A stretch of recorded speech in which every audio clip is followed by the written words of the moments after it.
Cuando el hombre o la mujer le pide el divorcio, ¿se puede darle el divorcio? Muy bien. Qué interesante pregunta, ¿no? A ver cuántos se quieren recasar. Bien.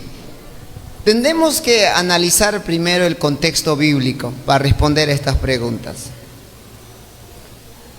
Durante muchos años, los ministros de Dios han entrado en un proceso de debate sobre el dar el divorcio y el recasamiento. Y diferentes denominaciones eclesiásticas han tomado diferentes posturas. Ya en la actualidad, por ejemplo, hace poco escuchaba la prédica del pastor Rodolfo González.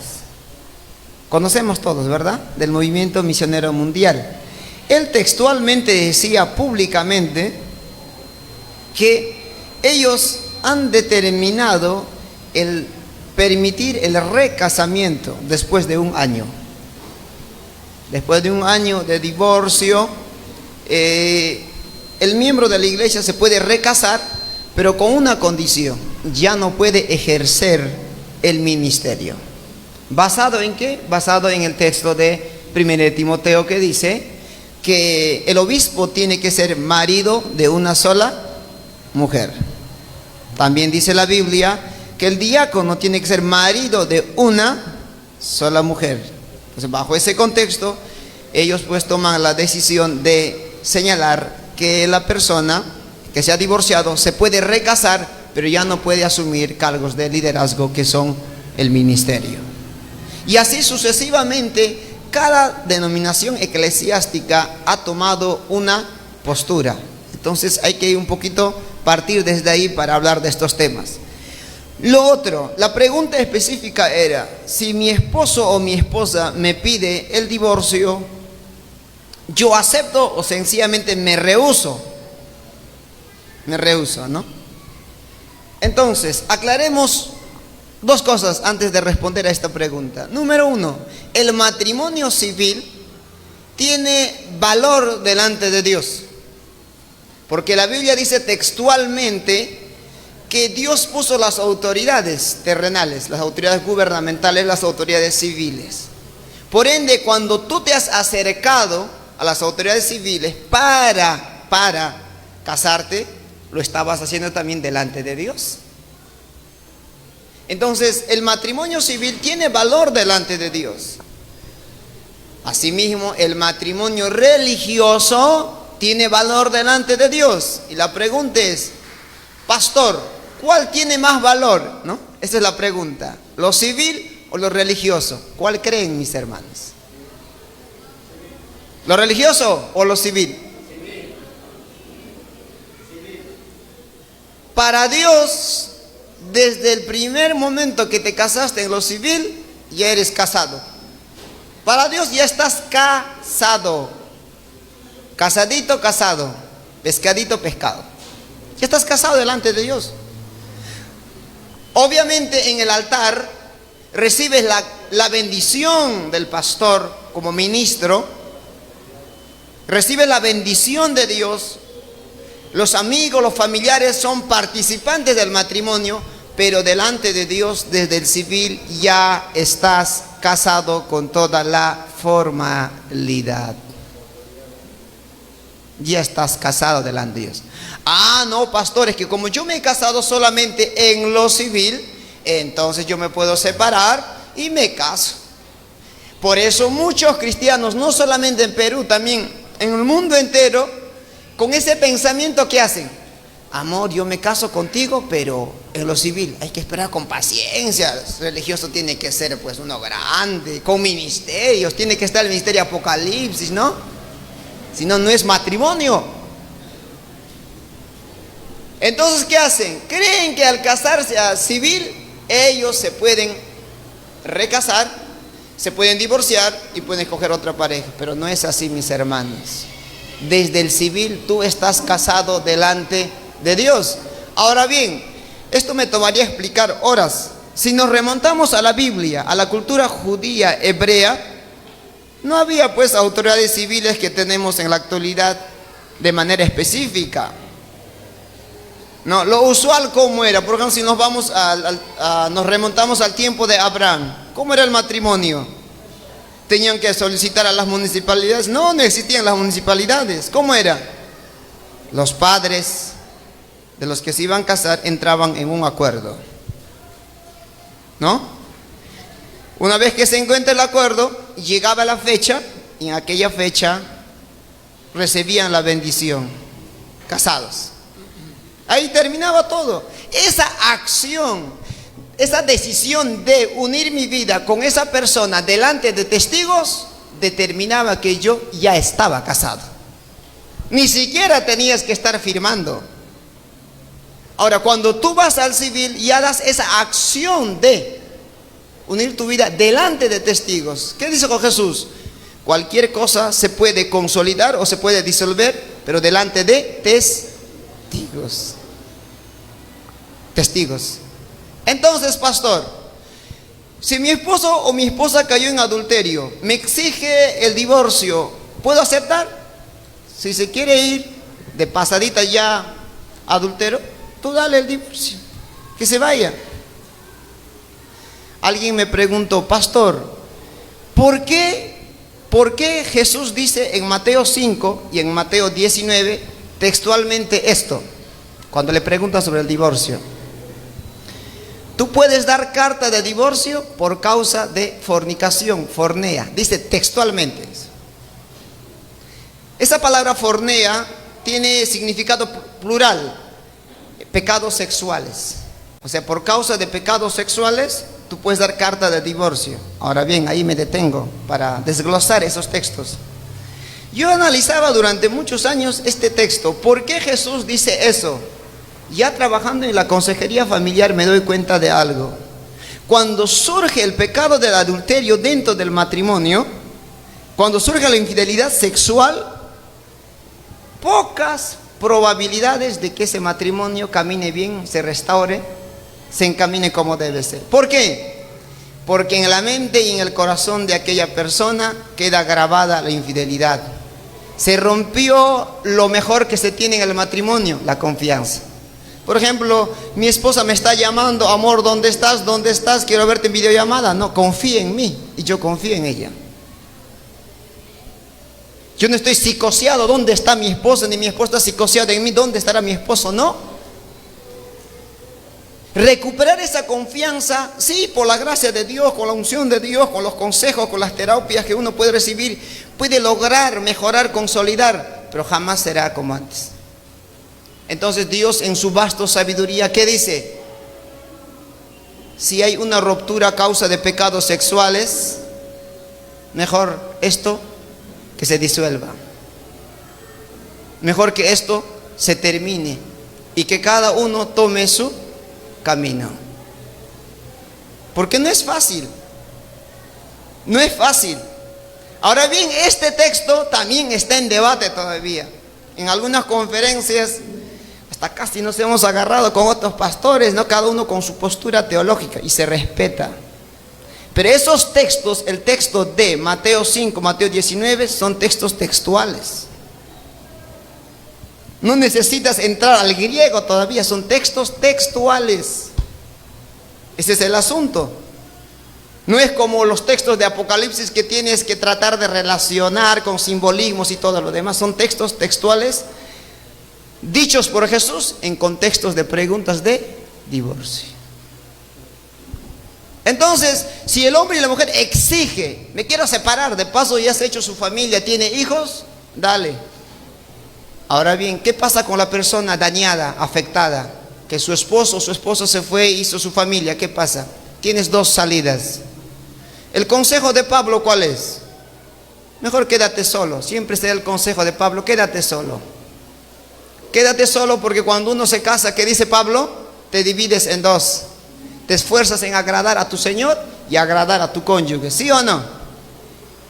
Y Pablo dice, ¿por qué creen que yo me quedé solo, no? Más aún que tenía el don de continencia. Mi enfoque es agradar a Dios nada más. O sea, el consejo es, si quieres, quédate solo, cría a tus hijos con la gracia y con la ayuda del Señor, sigue adelante. ¿Tiene ventajas? Tiene muchas ventajas. Yo puedo mencionar muchas ventajas de quedarse solo. Porque imaginas, te quedas mujer, separado, tu esposo te dejó y se fue con otro hombre. Tienes hijas o tienes hijos. El padrastro nunca amará como si fuera su padre. Jamás. Jamás un padrastro va a amar a sus hijos o hijastros. Jamás. A tus hijos, tú sabes, a tus hijos, sin importar cómo son, hasta... Pero mi hijo, ves tu cara ahí, dices, es mi hijo, ¿sí o no? Ves tu cara y dices, mi hijo. Pero el hijastro, ves la cara del otro, dices, del otro, te de paso ha sacado la cara del otro todavía. Esto no va a ser fácil, no va a ser sencillo. Y lo usual es que van a sufrir los hijos. Entonces, primera recomendación, quédate solo. Ahora, lo segundo, si el hombre ya se fue muchos años, hizo su vida, y esa persona es aquel que pecó y todo lo demás, tú podrías rehacer tu vida, pero tendrías que se tendría que evaluar tu situación de manera específica. Para responder a la pregunta, ¿me puedo recasar? Son asuntos específicos que tendríamos que tratar. Si son de esta congregación, con su pastor, que por cierto es psicólogo, terapeuta, especialista en estas áreas. Amén. Quiero añadir a esta pregunta. Las estadísticas dicen que los que se vuelven a recasar por segunda o tercera vez, el 70% se vuelven a separar. ¿Por qué? Porque no han sido sanados en su relación de su primer matrimonio. Entonces es ahí el consejo. Y siempre habrá este dicho: tú eres la ex esposa de alguien o el ex esposo de alguien. Por eso el maravilloso consejo de Timoteo, mejor es que los de Pablo, ¿no? Quedarse solo. Muy bien, vamos a continuar. ¿Estamos ahí? Mucho silencio.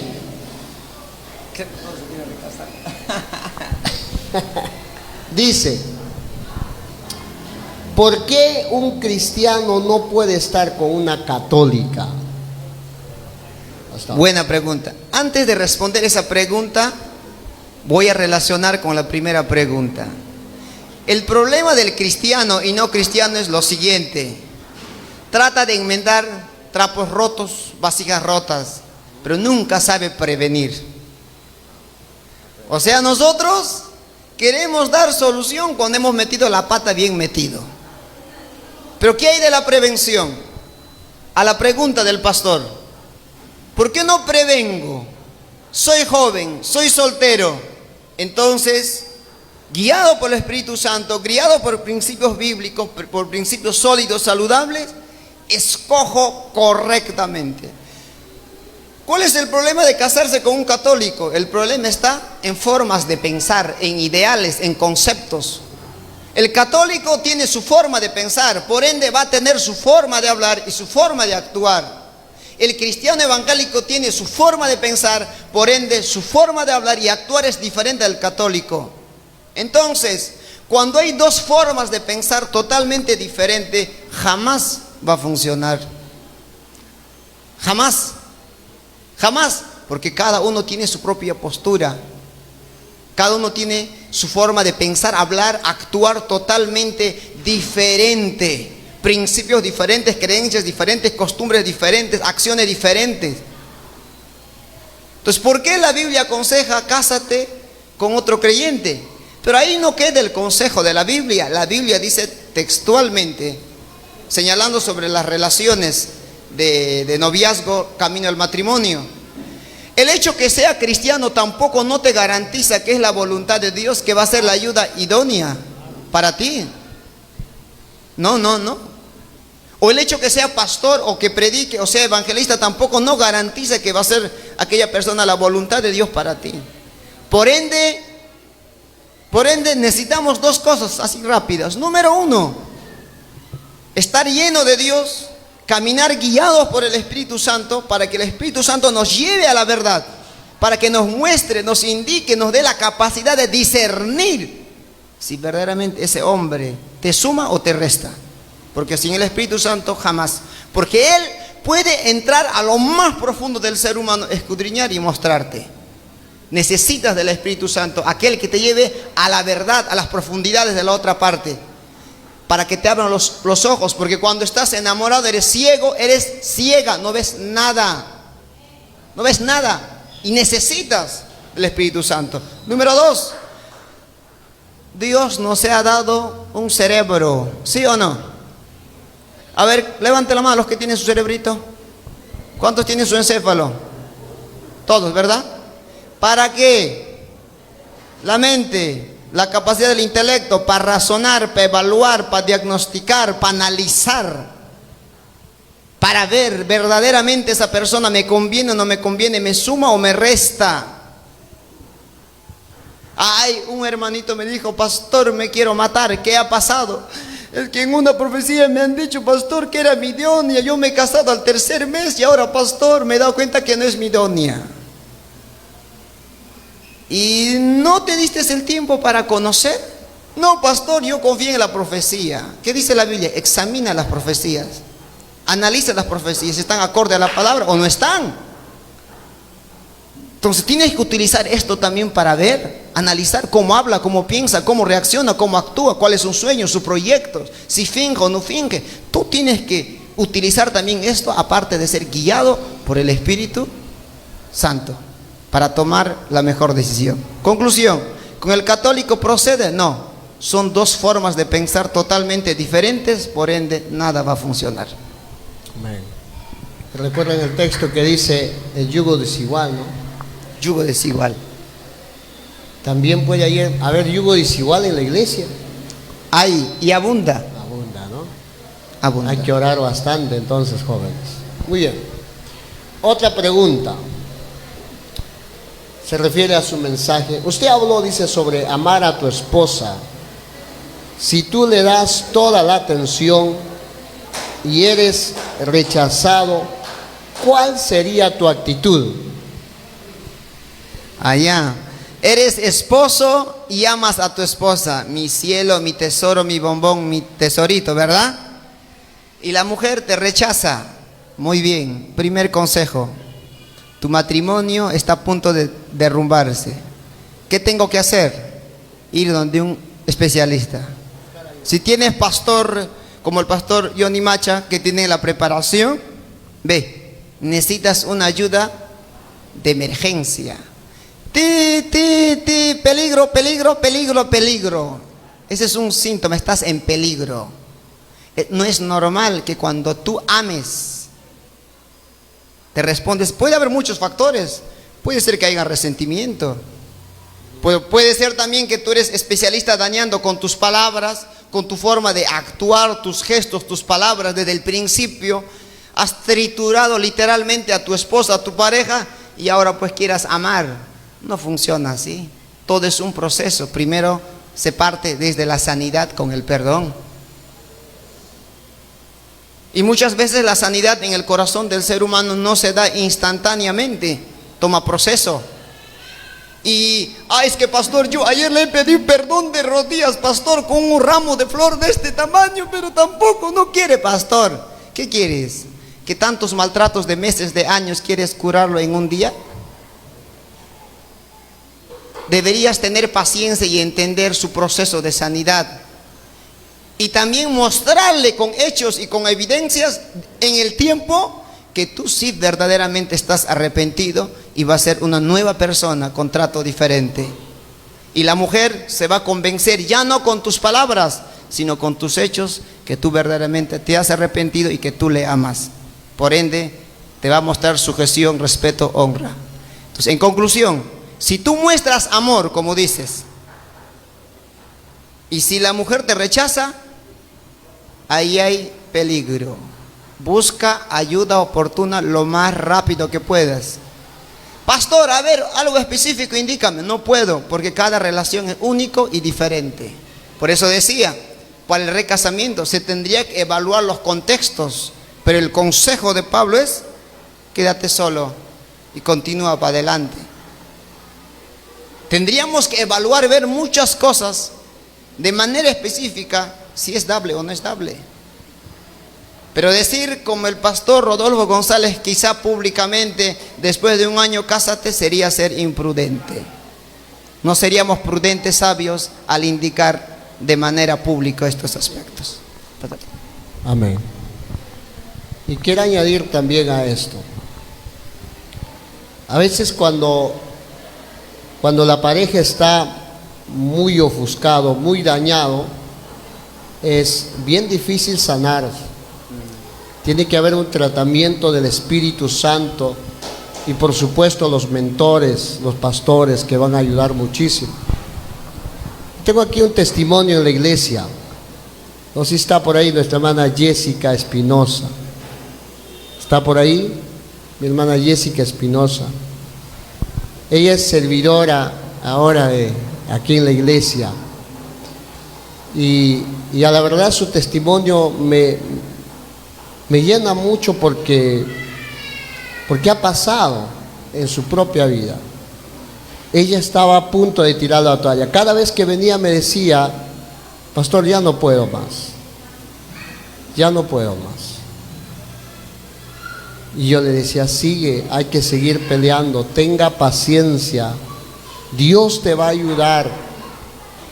Les enseñábamos con la palabra, con el consejo, ¿verdad? Y para la gloria del Señor, Dios le ha ayudado. Hoy juntos con su esposo están sirviendo en la iglesia. ¿Cuántos dicen gloria a Dios? Gloria a Dios. ¿Está Jessica con su esposa? ¿Está por ahí? Ahí está, ve, hijo. ¿Dónde está Leo? A ver, ¿dónde está Leo? ¿Está o no? Gloria a Dios, ahí está mi hermana Jessica. Para todos aquellos hermanos, venga hija, ven por aquí. Es una bendición. Yo quisiera que brevemente cuente su testimonio. ¿Ya? Amén. Vamos.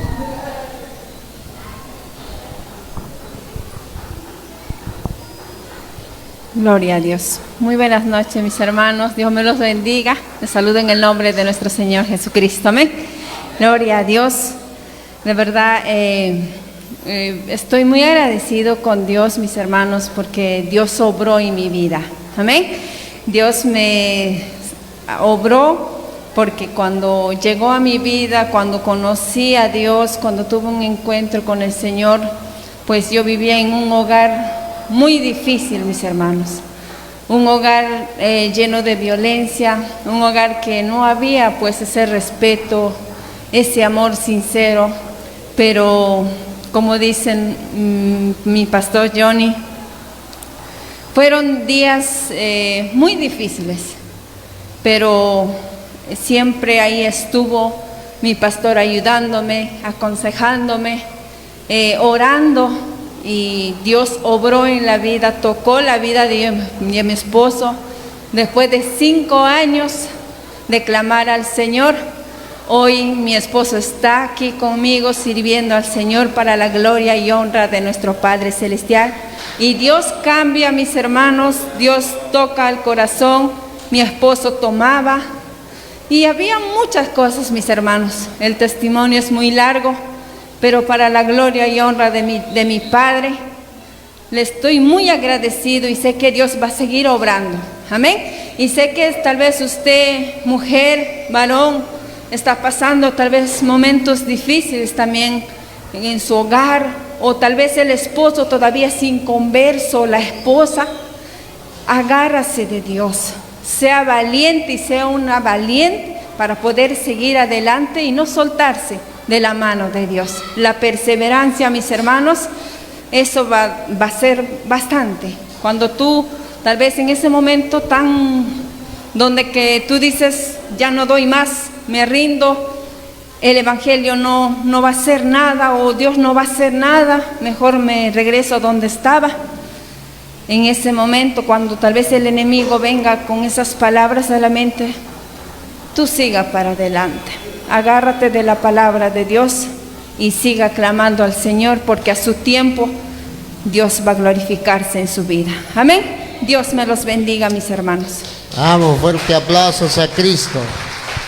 Solo Cristo puede cambiar las vidas, transformar. Pastor Johnny, A la pregunta del hermano, si yo amo a mi esposa y ella no corresponde, sería relacionar con el tema que se ha abordado en la mañana. Darse el tiempo necesario para ver cuáles son las razones, los motivos, las causas de la conducta. Porque todo es causa y efecto. De la nada, nada surge. Hay que evaluar. Pero ¿qué necesitamos? Darnos el tiempo de calidad y cantidad para llegar al meollo, el por qué. El por qué. Pero estoy seguro, la única forma de restaurar esta relación nace desde el perdón con sinceridad. Amén. Le damos fuerte aplausos, por favor, a Cristo. Muy bien. Esta es la pregunta que muchos hacen. ¿Por qué no puedo superar una traición? Hasta el día de hoy duele todavía. Una traición, de hecho, siempre será doloroso, ¿verdad? Una de las razones por las cuales Dios nos dice que debemos ser maridos, las mujeres por ejemplo deben ser maridos de un solo hombre. ¿Por qué?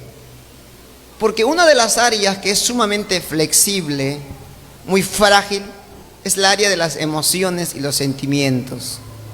Entonces, cuando hay ruptura, cuando hay traición, cuando hay infidelidad, es normal que te duela porque eres un ser humano con emociones y con sentimientos. Y si no recibes una ayuda terapéutica, una consejería, un seguimiento correcto, esas heridas nunca se van a sanar.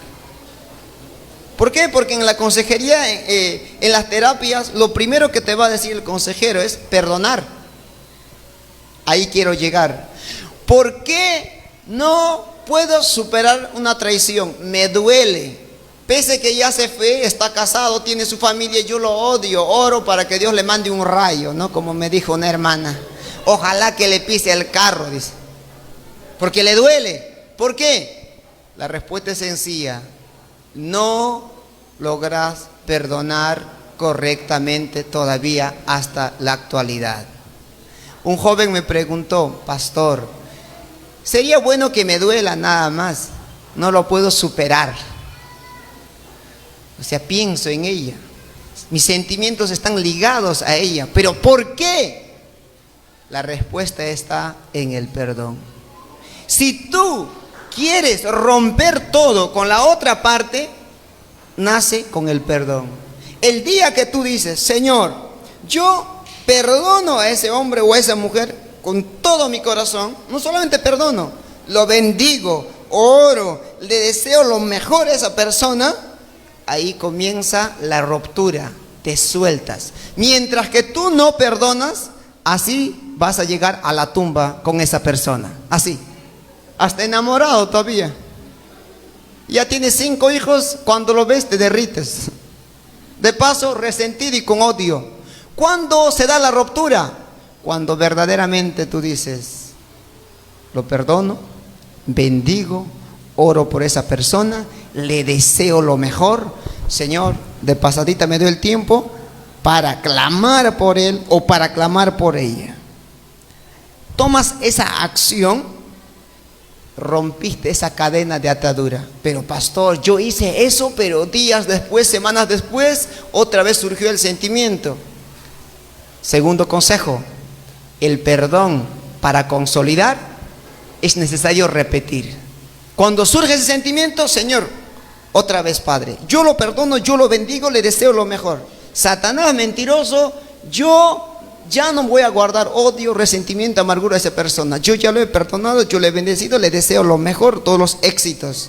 Y finalmente, tercer punto, pedirle al Espíritu Santo, aquel que tiene el poder, para que entre hasta lo más profundo y le dé el toque final, que es su sanidad, su milagro. Ningún terapeuta, ningún psicólogo, psiquiatra, consejero, etcétera, mentor, podrá tocar esa área. El único que puede lograr sanar como debe ser es el Espíritu Santo. Amén. Entonces, El día que tú perdones de corazón, ores, bendigas a esa persona, de paso tu ayuda le haces llegar, ahí te has desligado. Y solo así podrías comenzar una relación, como un joven, un amigo que yo tengo. Estaban de noviazgo, días antes del matrimonio le dijo: me he dado cuenta que no te quiero. Todo quedó en el aire. Me decía a su novio: yo le quiero mandar una escopeta. Me decía: no, tranquilo, le dije. Perdónalo. Pastor, me duele. Ya son 3 meses, me duele. Sigue perdonándolo. Cada vez Satanás te va a mandar dardos. Digamos tú el día de hoy vas a decir: Señor, lo perdono, lo bendigo, lo deseo lo mejor, Señor. Dejo ir a esa persona. Pero mañana Satanás te va a mandar su dardo. ¿Te recuerdas que ese sinvergüenza te ha sacado la vuelta? Delante de ti, le has encontrado en la cama. Maldícele. ¿Qué haces tú en el acto? Satanás cierra la boca. Yo perdoné a esa persona, le deseo éxitos y muchas bendiciones hasta el final. Y Satanás va a seguir mandando dardos, pero tú sigue peleando con la palabra, como Jesús. Él te manda sus dardos hasta utilizando la Biblia y tú contraatacas con la palabra. Y en un proceso, lo usual es que en un proceso se sanen las heridas. Nunca se sanan las heridas de un día para otro.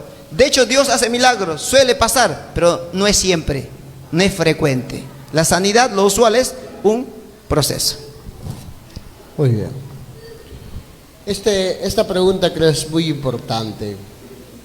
¿Cómo cambiar el carácter de un esposo machista? Uy, uy, uy. A ver, levanta la mano. No, no van a levantar la mano. Levanta la mano. Nadie va a levantar. Miren, hermanos, el machismo en Latinoamérica ya viene de herencia ya. Ya es de herencia ya. Así dicen los especialistas, ¿no, pastor? Es hasta genético, biológico ya el machismo. Es una construcción mental que viene ya de genética ya. Yo soy hombre. Yo mando aquí, ¿no? Yo soy aquí, yo soy el papito, ¿no? A ver, levante la mano los papitos. ¿Cómo romper era la pregunta, pastor? ¿Cómo cambiar el carácter de un esposo machista? ¿Cómo cambiar el carácter de un esposo machista? En primer lugar, el que tiene que cambiar no es la esposa, es el esposo. Es el esposo. Si queremos ver cambios en nuestra vida conyugal, en nuestra familia, parte de uno, ¿sí o no? Una hermana me dijo: pastor, si mi matrimonio no funciona es porque mi esposo está mal. No, no, no, no. El matrimonio hacen funcionar dos: esposo y esposa. Los dos tienen que mejorar cosas en su vida para que el matrimonio funcione. De hecho, que la otra parte puede tener mayor culpabilidad y el otro menor, pero las dos partes hierran. Por eso el consejero es parcial. No tira su agüita de molino ni para acá ni para allá. A cada uno su parte, ¿no? A cada uno su látigo. Acá, para acá, para los dos. Reciben su bendición. Estás así. Entonces, en primer lugar, el que tiene que cambiar el machismo es el hombre. ¿Cómo se da el cambio en el hombre? Primero se tiene que cambiar nuestra forma de pensar. Esas ideas, esos paradigmas, esos conceptos errados que has tomado de tu papá, de tu abuelo, de tu bisabuelo, sinvergüenzas, hijos del diablo, tienes que desechar. Digan amén. Ahora nadie dice amén. Amén, digan. Amén. ¿Por qué eres machista con tu esposo? Yo sí soy yo. Mi papá me ha enseñado. No todo lo que tu papá te ha enseñado, no todo lo que tu papá, tu abuelo te ha mostrado es correcto. Hay cosas correctas, pero hay cosas sumamente incorrectas. Entonces tienes que hacer una reforma en la mente. ¿Cómo debe ser el trato, la conducta hacia tu cónyuge? Por ejemplo, ¿cómo yo dejo de ser un machista? Conociendo profundamente a mi esposa. ¿Cómo es eso, pastor? Si uno se quiere casar, primero tiene que analizar cómo es la construcción espiritual de la mujer, analizar cómo es la construcción psicológica de la mujer, tiene que estudiar, investigar cómo es la construcción física de la mujer y social de la mujer. Por ejemplo, el día de su ciclo de menstruación, las mujeres tienen diferentes tipos de respuestas en su cuerpo, ¿sí o no? Algunos se vuelven el mismo diablo, reniegan, algunos lloran, ¿no? Algunos les da ganas de comer su chocolate, algunos bailan, de todo, ¿verdad? Así es la mujer. Ahora, si el esposo cabezón no ha cambiado su forma de pensar, ¿qué va a pasar? ¿Qué tiene mi esposa? Aquí yo mando. Y le manda a rodar, como se dice, en ese pleno estado. ¿Por qué? Porque ignora, desconoce cómo es la construcción biológica de la mujer. Por ejemplo, mi esposa, cuando está en su ciclo menstrual, es muy sensible. Y esos días, hermanos, yo tengo que coser mi boca, ya no hablo nada, ya está así. Porque se me puede escapar algo y se hace daño más todavía, tengo que cuidar, ¿sí o no? ¿No dice Pablo? ¿No dice también Pedro? La mujer es como vaso frágil, y en ese día peor todavía. Entonces, pero el machista, usualmente somos machistas, ¿por qué? Por ignorancia. Ignorancia. No conoces cómo es la construcción espiritual, psicológica, social, física de tu mujer, y crees que la mujer es como tú, que su construcción espiritual es como tú, psicológico es como tú, lo físico es como tú. Y tratas como si fuera un hombre, cuando la mujer es totalmente diferente.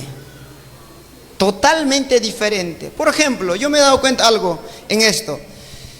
Mi esposa le encanta que yo le ayude a lavar los platos y le ayude a cocinar y barrer. Esas tres cosas, le encanta a mi esposa. El día que me ve barriendo, me dice, amor, viene tu premio, ¿no? Si me ve lavando los platos, amorcito, ya me está mirando con otros ojos. El día que comienzo a picar la cebolla, ya está, alabado sea el Señor. ¿Por qué? Porque la mayoría de los hombres en Perú, Latinoamérica, hemos heredado la idea de que la cocina es para la mujer, ¿no? Y nosotros traemos plata, somos los machos, ¿verdad?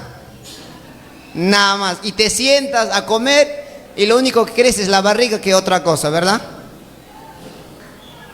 Pero cuando tú dejas de ser machista, porque has cambiado tu forma de pensar, entendiste que ayudar a tu mujer en las cosas, en los labores de la casa, no es ser un pisado, un saco, es ser un amante por excelencia, porque aprendimos días atrás, amar es nutrir, alimentar, cuidar, ¿verdad? Entonces, la ignorancia es el causante número uno del machismo. Edúcate, fórmate, prepárate, conoce a tu mujer y acciona, y anularás el machismo por completo. Y lo peor de todo, el machismo es el mal primario para destruir el matrimonio. Si eres machista, nunca esperes que tu esposa te admire.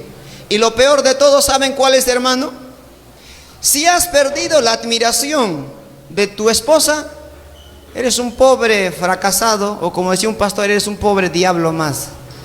Porque lo mejor que tienes en el matrimonio es la admiración de tu esposa. Que tu esposa te diga, ahí viene mi macho, mi papacito rico, mi amor, te manda besos, te admiro, eres un hombre extraordinario. Eso es lo más grande que tienes en el matrimonio. Si perdiste eso, estamos en nada, hermanos. Muy bien, fuertes los aplausos. Bueno, la mayoría de las preguntas son de parte doctrinal, teológico. No estamos respondiendo a ese tipo de preguntas, van a disculpar. Por ejemplo, hay preguntas, ¿cómo puedo acercarme más a Dios? Esas preguntas se lo van a responder sus pastores, ¿ya? Como última pregunta, estaba viendo aquí y seleccionando, dice, ¿cómo puedo hacer que mi hijo de 18 años se acerca al Señor. Antes era creyente, supuestamente que ha retrocedido. ¿Qué hacer para que el hijo que se ha apartado de Dios regrese al Señor? Claro, partamos de este principio. Cada hijo es total y absolutamente diferente. Y las razones y los motivos para que él se aparte también es único para cada hijo, para cada joven. Eso es lo primero. Pero en aspectos generales, si yo quiero que mi hijo o mi hija ame a Dios, en vez que se aparte, ame a Dios y permanezca en el Evangelio, en la etapa peligrosa que es la pubertad, la adolescencia y los primeros años de la juventud, que se llama juventud temprana o adultez temprana, ¿qué tendría que hacer yo? Saben, hermanos, yo estaba viendo una estadística interesante. ¿Por qué los hijos se desvían en estas etapas?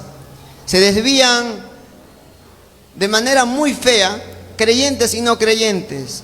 El primer factor es la conducta desagradable, incorrecta de los padres o de las personas que lo rodean. Porque como hablábamos en la mañana, los hijos aprenden más viendo que escuchando, hermanos. Entonces, según las estadísticas, vas a ver adolescentes, jóvenes desviados porque hay factores determinantes que serían la conducta incorrecta, hostil, necia de parte de los padres o de la gente que lo rodea. Pero un hermano me preguntó: pastor, pero si ahora estoy en el Señor, oro, ayuno, intercedo, reprendo todos los demonios. ¿Cuándo fue eso? Hace 3 años. Es que recuerda que la conducta de tu hijo manifestada en la actualidad no necesariamente es que nació de un día para otro, no. Puede repercutir de muchos años atrás. Uno no sabe cómo ha sido hace 5, 6, 7, 8 años atrás. En conclusión, si queremos nosotros ver cambios en nuestro hijo, hay que hacer 3 cositas. Número 1, date el tiempo suficiente, busca las formas y las maneras que tu hijo te abra su corazón y te diga por qué está mostrando estas conductas. Tiempo de calidad, tiempo de cantidad.